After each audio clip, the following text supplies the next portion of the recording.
There's a name for what happens when you've been swiping long enough. Not burnout. Something more specific than that. It's the moment you realize you've spent years getting good at a kind of connection that actively made you worse at the other kind. The kind that happens in actual rooms, with actual people, without a profile as scaffolding. Most people who feel this assume it means something is broken in them, that they've lost something they should have held on to, that maybe they were never that good at it to begin with, and the apps just made that easier to avoid. That's not what's happening. What's happening is more specific and more fixable than that. Today, we're going to talk about what the apps actually did to your real-world social wiring. Why the usual advice, just go to events, just talk to strangers, keeps failing. And what organic initiation actually runs on, so that the next time you're in the same room as someone interesting, you're not frozen. You're ready. Here's what nobody explains about years of app-mediated dating. The apps didn't just fail to find you a relationship.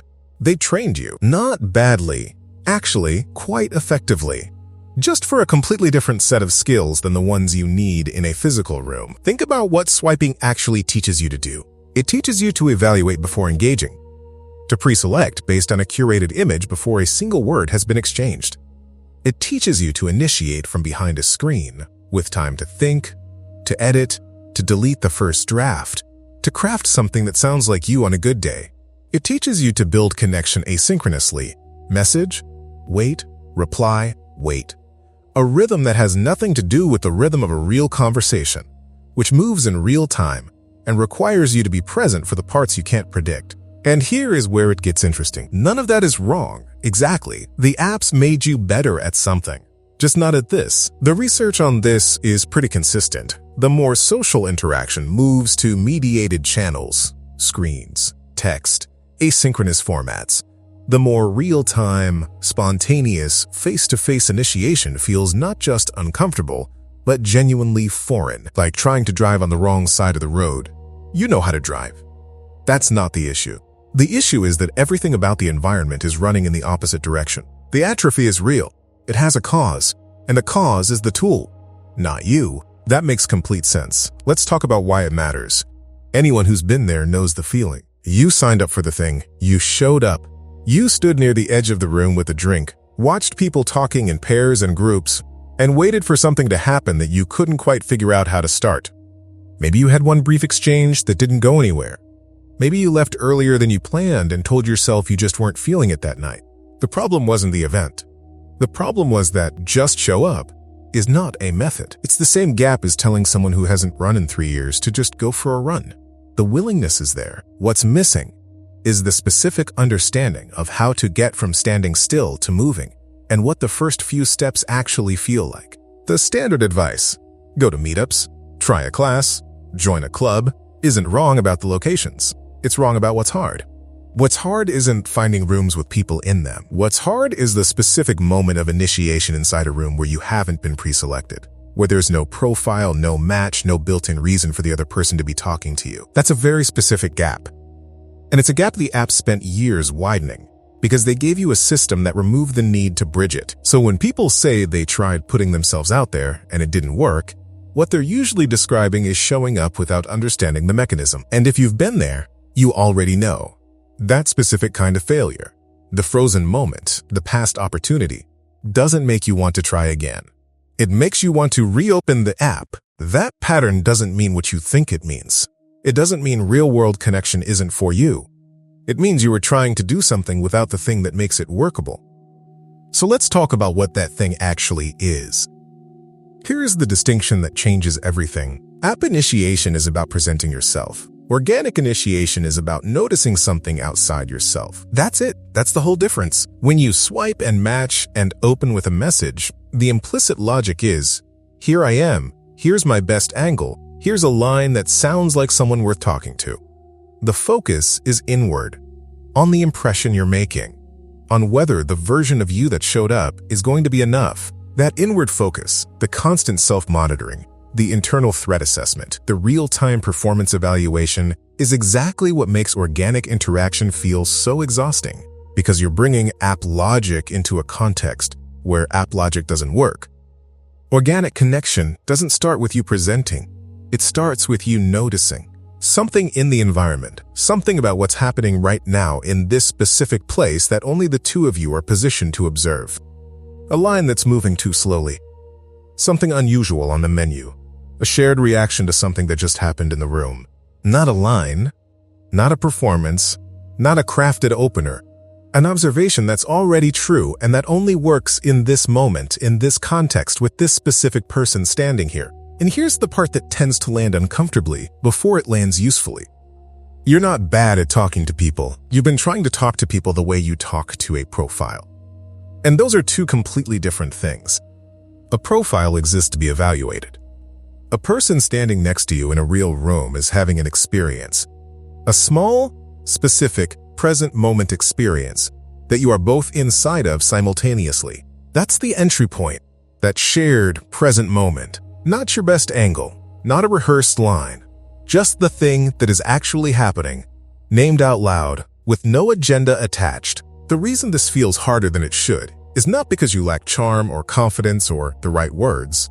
It's because the apps trained you to initiate from a position of curation and distance. And organic connection requires the opposite: presence, specificity, and a willingness to let the moment be a little bit unresolved. Not as a flaw, as a response to years of a system that rewarded a different approach. If this is landing and you want the specific frameworks, not concepts, but actual conversation approaches for 8 real-world contexts you'll find yourself in, there's a resource in the description built exactly for that. It's called the Real-Life Conversation Playbook. It covers the specific moments where most people freeze and gives you an entry point logic for each one, so you're not improvising from scratch every time. Link is in the description and pinned in the comments. So let's make this specific, because be present and notice things is true, but it needs somewhere to land. Here are 4 contexts where organic connection is structurally easier than people assume, and the entry point logic that makes each one workable. The recurring environment. This is the most underused one. The coffee shop you go to 3 times a week. The gym class you take on Tuesday mornings. The bookshop you drift into on weekends. Recurring environments remove the pressure of initiation because they do it for you, gradually and naturally. The first week, you're a stranger. By the 4th week, you're a familiar face. By the 8th week, you're someone with a name. You don't have to open a conversation. You have to keep showing up to the same place at the same time with a consistent enough presence that the conversation eventually opens itself. This is how most meaningful connections were made before the apps existed. Not through a single bold approach, through accumulated familiarity. The shared activity context. A cooking class. A hiking group. A language exchange. Something with a built-in shared focus that gives the conversation somewhere to land other than, "So, what do you do?" The shared activity removes the social pressure of having to generate connection from nothing. The activity generates it. You just have to be there for it. And here's what's worth knowing about this context.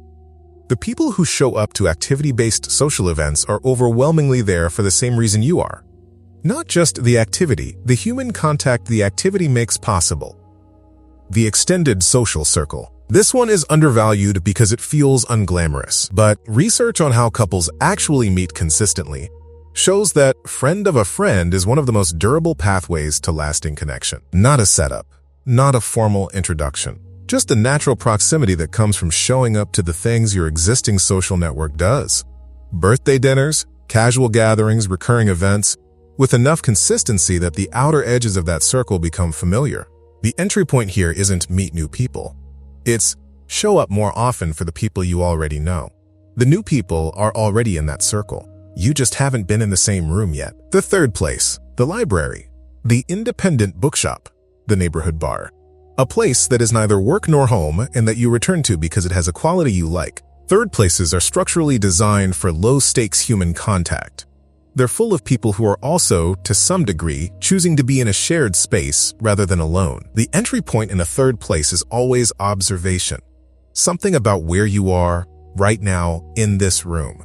No performance, no agenda, just the present moment, offered without pressure. None of these contexts require you to be the most confident person in the room.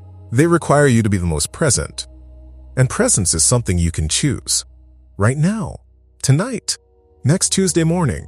If you want the specific conversation frameworks, What to say in these 4 contexts, and 4 more. The real-life conversation playbook is in the description. It's built for exactly the moments this video named. What's the one context where you can actually picture yourself doing this? Even just barely, even imperfectly. Before this ends, there's something worth naming directly.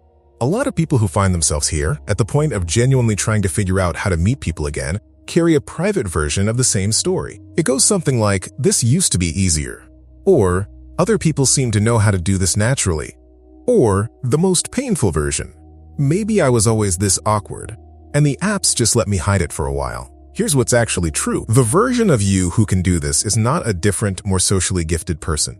It's this person, the one who just watched this video, operating from a slightly different understanding of what organic connection actually requires. Not performance, not confidence as a prerequisite, not the perfect line at the perfect moment. Just presence. A small observation offered without agenda. A shared moment named out loud. The skill isn't gone. If it was ever disrupted, it was disrupted by a system that gave you a faster, lower-risk alternative for long enough that the original pathway got overgrown. Pathways don't disappear, they just need to be walked again. And the first time you walk them is not going to feel smooth. It's going to feel a little awkward, a little slow, a little like you're relearning something in front of someone who can see you relearning it. That's fine. That's how it works. Anyone who's been there knows. The awkwardness doesn't mean you're bad at this. It means you're doing it. One thing before you go.